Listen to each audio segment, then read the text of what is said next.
Good morning students. आज की class में हम लोग बात करेंगे कि कोई भी क्वाड्रेटिक इक्वेशन जिसके दो रूट्स होते हैं उन रूट्स का नेचर क्या होगा, नेचर ऑफ रूट्स के बारे में बात करेंगे। वो रूट्स आपके कब रियल होंगे, कब इक्वल होंगे, कब अनइक्वल होंगे, कब इमेजिनरी होंगे, ये सारी चीज़ें हम लोग आज डिस्कस करेंगे।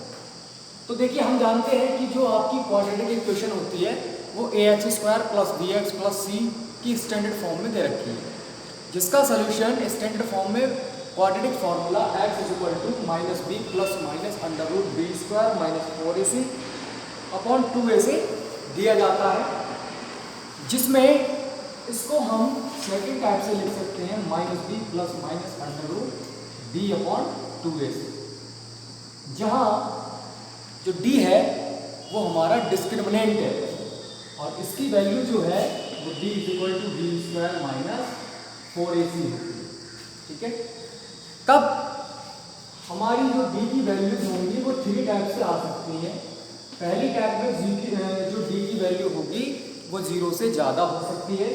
तब रूट्स जो होंगे बेटा वो आपके एक तो रियल होंगे और साथ ही साथ अनइक्वल होंगे।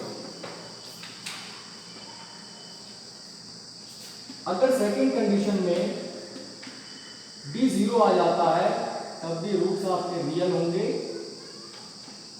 और इक्वल होंगे। थर्ड कंडीशन में d की वैल्यू अगर 0 आ जाती है, लेस देन 0 आ जाती है, तो रूट्स आपके इमेजिनरी होंगे, या फिर हम बात कहें नो रियल रूट्स, इसके रूट्स आपके रियल नहीं होंगे। तो इसका स्क्रीनशॉट ले लें और फिर इसको अपनी फेयर कॉपी में एक्सरसाइज स्टार्ट होने से पहले नोट कर लें, इसी से बेस्ड आपके क्वेश्चंस आने। ठीक है, तो मैं इसको रफ कर रहा हूँ।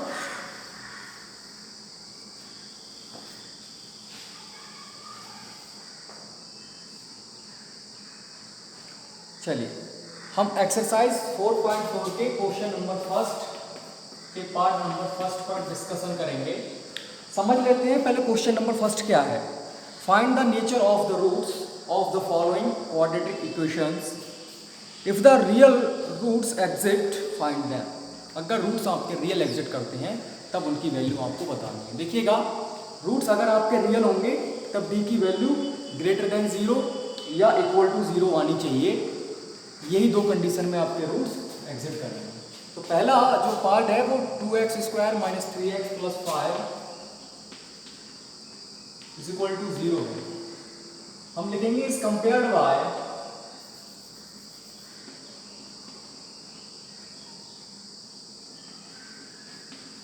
इक्वेशन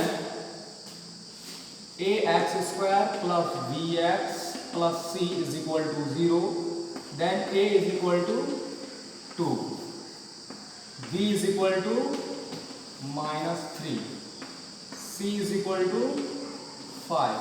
ठीक है, ये हमने ABC की वैल्यू निकाल ली। उसके बाद D की वैल्यू कैलकुलेट करेंगे। D की वैल्यू क्या होती है? b² - 4ac। B कितना है? -3 का स्क्वायर -4 × a है 2 × c है आपका 5। तो ये हो गया 3 × 3 = 9 - 4 × 8 = 40। ठीक है, तो ये हो गया -31। तो D की जो वैल्यू आ गई वो आ गई आपकी -31। अब देखिए, जो D होगा वो 0 से कैसा है? छोटा है, बड़ा है? 0 से छोटा है, लेस देन 0 है। ठीक, so no real roots are exits. इसका मतलब क्या हुआ कि आपके इसमें रियल रूट्स एग्जिट नहीं करेंगे। रूट जो होंगे वो आपके इमेजिनरी होंगे, लेकिन हमको चाहिए क्या? ऐसे रूट्स चाहिए जो इसके एग्जिट कर रहे हैं। ठीक है, तो नो रियल रूट्स एग्जिट या फिर रूट्स आर नॉट एग्जिट। ठीक, तो इस वाले क्वेश्चन को हम लोग इस प्रकार से कर लेंगे। नेक्स्ट क्वेश्चन देखिएगा, इसके 4 पार्ट हैं, उसमें से 2 मैं करा दूंगा आपको, 2 आप लोग खुद कर लीजिएगा। पहला पार्ट जो है वो देखिएगा हमने करा दिया है। तो अब हमारे पास जो इसका नेक्स्ट पार्ट है, देखिए सेकंड वाला हम देख लेते हैं। 3 पार्ट्स हैं, सॉरी इसमें 4 नहीं है। ये है आपका 3x² -4√3x + 4 = 0। वही करेंगे इसमें भी हम, इस compared by equation ax² + bx + c = 0, then a = 3, b = -4√3 and c = 4। ठीक है, देन d की वैल्यू निकालिएगा b² - 4ac से। b है -4√3 का होल स्क्वायर, -4 × a 3 × c की वैल्यू 4। इसको खोलेंगे, 4 4 जा 16, 16 3 जा 48, -4 3 जा 12, 12 4 जा 48, बचेगा 0। देन d की वैल्यू आ गई 0। अब d = 0 है, roots are exact, hence roots are exist. Roots जो होंगे वो आपके एग्जिस्ट करेंगे। और अब हम आपसे पूछा गया है find the nature of roots for the following equation. If the roots real roots exist find them. अगर रूट्स रियल एग्जिट करते हैं तो फाइंड करना है, तो रूट्स रियल एग्जिट आपके कर रहे हैं तब उनको आपको फाइंड आउट करना है। तो हमारे पास फॉर्मूला है x = -b + -√d/2a वाला, उसको लगा दीजिएगा। d की वैल्यू हमारे पास 0 है, b कितना है, b हमारे पास -4√3 है प्लस -√0/2a के प्लेस पर आपका 3 आ जाएगा। ये हो जाएगा 4√3 + 0 ± /2c 6। प्लस माइनस 0 करने से कोई फर्क नहीं पड़ेगा। तो एक बार आप देखिएगा x की वैल्यू ये हो जाएगी 4√3/6, 2 2 जा 2 3 जा √3 बन गया √3 2/√3। तो इसके दो रूट्स आएंगे क्योंकि दोनों इक्वल रूट्स आ रहे हैं। तो एक रूट हो जाएगा 2/√3 और दूसरा भी 2/√3 हो जाएगा। इसके दो रूट्स ये हो गए और ये ही इस क्वेश्चन का क्या हो जाएगा बच्चों, आंसर हो जाएगा। तो आप लोग इस क्वेश्चन को स्क्रीनशॉट लेकर नोट कर लीजिएगा। फिर उसके बाद हम लोग नेक्स्ट क्वेश्चन पे बढ़ते हैं।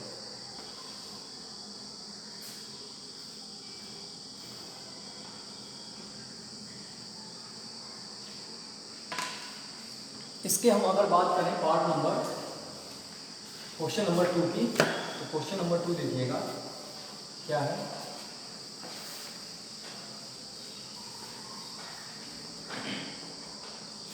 क्वेश्चन नंबर 2 में बोला है बेटा find the values of k for each of the following quadratic equation so that they have 2 equal roots. इसमें आपको कंडीशन दे रखी है इक्वल रूट्स की। तो इक्वल रूट्स के लिए क्या कंडीशन होती है, इक्वल रूट्स के लिए कंडीशन होती है d = 0, मतलब जो आपका डिस्क्रिमिनेंट है वो उसकी वैल्यू 0 होनी चाहिए। तो क्वेश्चन नंबर 2 का एक पार्ट हम आपको करके बताते हैं, बाकी आप खुद करेंगे। ये जो वैल्यू है सेकंड की 2x² + kx + 3 = 0, 2x² + kx + 3 = 0 is compared by equation ax² + bx + c = 0, then a = 2, b = k and c = 3। ठीक, for the equal roots d = 0 and value of d is equal to b² - 4ac। ठीक है, then this is equal to 0, b is equal to k whole square - 4 × 2 × c3 is equal to 0 and it will be a square minus का 4 2 जा 8 3 जा 24 is equal to 0। then k is equal to √24 that is 2 और √6 plus minus 2√6 is the value of k।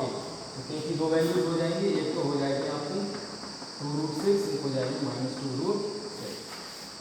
ठीक है, ये k की दो values हैं। अब आप लोग इसमें चेक कर लीजिएगा कि कौन सी वैल्यू पे k के लिए ये सेटिस्फाई कर जाएगा। ठीक है, तो वो देखिए आप यहाँ लगाएंगे k की वैल्यू को, क्योंकि k जो है वो b के प्लेस पर है, तो प्लस माइनस के हिसाब से आप एडजस्ट करके देखिएगा। आई थिंक जो पॉजिटिव वाला है वही वाला एग्जिट करेगा और बाकी जो होगा वो आपका इनवैलिड हो जाएगा। चलिए फिर भी आपसे के की वैल्यू पूछी थी, आप इतना ही निकाल दीजिएगा, अगले की आप छोड़ दीजिए। तो ये आपका क्वेश्चन नंबर 2 हो गया बेटा। चलिए बात करते हैं अब इसके सेकंड वाला पार्ट आप लोग कर लेंगे। उसमें क्या करना है, के एक्स है ब्रैकेट में x माइनस 2 है प्लस 6 है, तो के एक्स से x माइनस 2 की मल्टीप्लाई कीजिएगा और इक्वेशन बन जाएगी A x square plus B x plus C से कंपेयर करेंगे, वैल्यू निकाल लेंगे। Question number 3, is it possible to design a rectangular mango grove whose length is twice its breadth and area is 800 meter square? If so, find its length and breadth.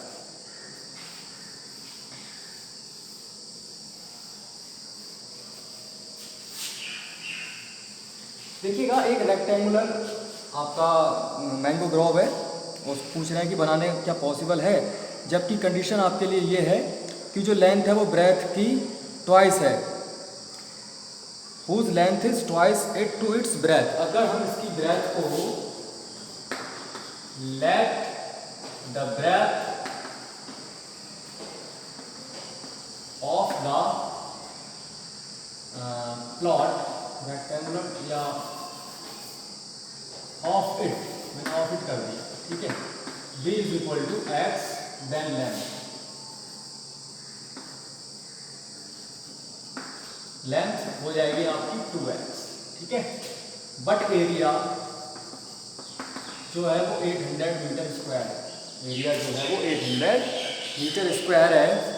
तो इन्होंने पूछा है क्या ये possible है, तो उसके लिए एरिया होता है L into D is equal to 800, L है आपका 2x, D है x is equal to 800, 2x square is equal to 800, ये आपका हो गया 400 x square minus 400 is equal to 0। पहले देखते हैं को पूछा है पॉसिबल है नहीं, तो एक्स स्क्वायर प्लस का 0 इंटू एक्स माइनस का 400 इज इक्वल टू 0 कर लेंगे। यहाँ बी के प्लस पर कुछ नहीं है तो हम लोग यहाँ 0 सपोज कर लेंगे। अब डी निकालेंगे, इस कंपेयर में आए equation a x square plus B x plus c is equal to 0, then a is equal to 1, b is equal to 0 and c is equal to minus 400। b के place पर कुछ नहीं था तो हमने 0 into x कर दिया, उससे कोई अंतर नहीं आएगा, ठीक है। तो d निकालेंगे b स्क्वायर माइनस 480 से, d की वैल्यू 0 का स्क्वायर माइनस 4 इंटू ए का 1 इंटू सी है आपका माइनस का 400, तो ये हो गया 0 माइनस माइनस प्लस का 1600 is equal to 0, then it is equal to 1600 और d is greater than to 0, so roots are exact, so roots are exact, इसलिए जो रूट्स होंगे वो आपके एग्जिस्ट करेंगे। अब उन्होंने पूछा है एग्जिस्ट करेंगे तो वैल्यू बताओ, तो देखिएगा हम यहाँ से ले लेंगे, इसको इक्वेशन 1 बोल दीजिए। Now from equation first x square is equal to 400, x is equal to under root 400 that is plus minus 20, x की वैल्यू जो हो गई वो प्लस माइनस 20 हो गई, मतलब x इक्वल टू 20 प्लस की 20 माइनस की, तो ये वाली तो आपकी इनवैलिड हो जाएगी क्योंकि माइनस से डिस्टेंस होते नहीं, प्लस वाली लेंगे आप। तो इसकी जो लेंथ आ जाएगी बेटा, जो ब्रेथ आ जाएगी x है तो 20 मीटर हो गई, तो लेंथ होगी 2x यानी कि 2 टू जा 40 मीटर, ठीक है। तो उन्होंने जो वैल्यूज पूछी थी हमारी को ये है, आप लोग इसका स्क्रीनशॉट लीजिए और फिर इसको नोट कर लीजिए।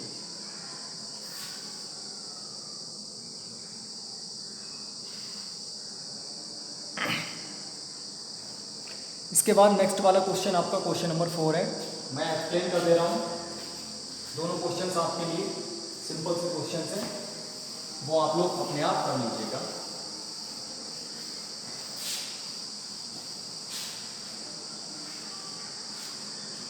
क्वेश्चन ये है, is the following situation possible, क्या ये फॉलोइंग जो सिचुएशन दे रखी है वो संभव है, पॉसिबल है। डिटरमाइन देयर प्रेजेंट एज, अगर है तो उनकी प्रेजेंट एज बताओ। The sum of the ages of two friends is 20 years, दो फ्रेंड्स की एजेस का सम जो है वो 20 ईयर्स है। 4 years ago the product of their edges was 48, और 4 साल पहले उनकी जो एजेस का प्रोडक्ट था वो 48 था। तो मान लीजिए एक की एज x है, दूसरे की y है, तो x प्लस y की वैल्यू 30 हो जाएगी। यहाँ से आप x की वैल्यू निकालिए, 30 माइनस y आ जाएगी। 4 साल पहले x की जो वैल्यू थी वो x माइनस 4 थी, y की जो होगी वो y माइनस 4 होगी। तो x minus 4 multiply y minus 4 की जो वैल्यूज़ होगी वो आपकी इक्वल टू हो जाएगी 48 के। x के प्लेस पर आपने जो 6 माइनस वाई वैल्यू जो आपने वैल्यू निकाली थी 20 माइनस वाई वो लगा दीजिए, फिर मल्टीप्लाई कर लीजिएगा और एक क्वाड्रेटिक इक्वेशन बना लीजिएगा। फिर उस इक्वेशन की ax² plus bx plus c equal to 0 से कंपेयर कीजिएगा, abc की वैल्यू निकाल के d निकालिएगा, d अगर ग्रेटर देन इक्वल टू 0 आ रहा है तो आपके उनकी एजेस जो हैं वो पॉसिबल हैं, अदरवाइज लेस देन 0 आ रहा है तो ये सिचुएशन पॉसिबल नहीं है। अगर ग्रेटर देन आ रहा है तो आप उसकी वैल्यूज़ को x की वैल्यू निकाल के और y की वैल्यू निकाल के उनके एजेस बता दीजिएगा। नहीं आ रहा है तो आप कह दीजिएगा it is not possible, simple. Same ऐसे ही क्वेश्चन नंबर 5 है, उन्होंने पूछा है is it possible to design a rectangular park of perimeter 80 metre and area 400 metre square. Perimeter मतलब रेक्टेंगुलर की उन्होंने 80 मीटर बोली है, तो 2 into L plus B is equal to 80 हो जाएगा, 2 times L plus B is equal to 80, that is L plus B is equal to 40। यहाँ से एल की वैल्यू निकालेंगे, 40 माइनस बी हो जाएगी। एरिया 400 है तो एल इंटू बी आपका 400 है, एल की वैल्यू लगा दीजिएगा, 40 माइनस बी और क्वाड्रेटिक इक्वेशन बना लीजिएगा। फिर इसके बाद ax² या ab² plus bb plus c is equal to 0 से कंपेयर कर दीजिएगा। इस तरह से ले लीजिएगा a b² b b² और c is equal to 0 capital ले लीजिएगा और फिर उसके बाद d निकाल दीजिएगा इससे b² माइनस 4ac से। और अगर ये आपकी ग्रेटर देन और इक्वल टू 0 आ रही है तो कंडीशन पॉसिबल है, अदरवाइज ये इम्पॉसिबल कंडीशन हो जाएगी। और अगर आती है पॉसिबल तो आप उसको सॉल्व कर दीजिएगा। सिंपल सी एक्सरसाइज थी और आज ये एक्सरसाइज आपकी फिनिश होगी, बाकी हम लोग जो बात करेंगे वो कल की वीडियो में बात करेंगे। कुछ लोग मुझे कहते हैं कि बेटा सर आप लोग मतलब सर आप इन टेक्स्ट में क्वेश्चन लिखिए, तो बेटा मैं क्वेश्चन आपको बुक में बता देता हूँ और फिर भी इसमें एक्सप्लेन कर देता हूँ। क्वेश्चन कोई सोल्यूशन नहीं कराता मैं खुद, मैं बस एक्सप्लेन करता हूँ कि आप इस तरह से कर लीजिएगा। अगर आपके लिए कोई समस्या है तो सारे क्वेश्चन मैं करा देता हूँ, आप लोगों को कोई क्वेश्चन नहीं करना होगा, ठीक है? कोई नहीं बेटा, ओके, थैंक यू।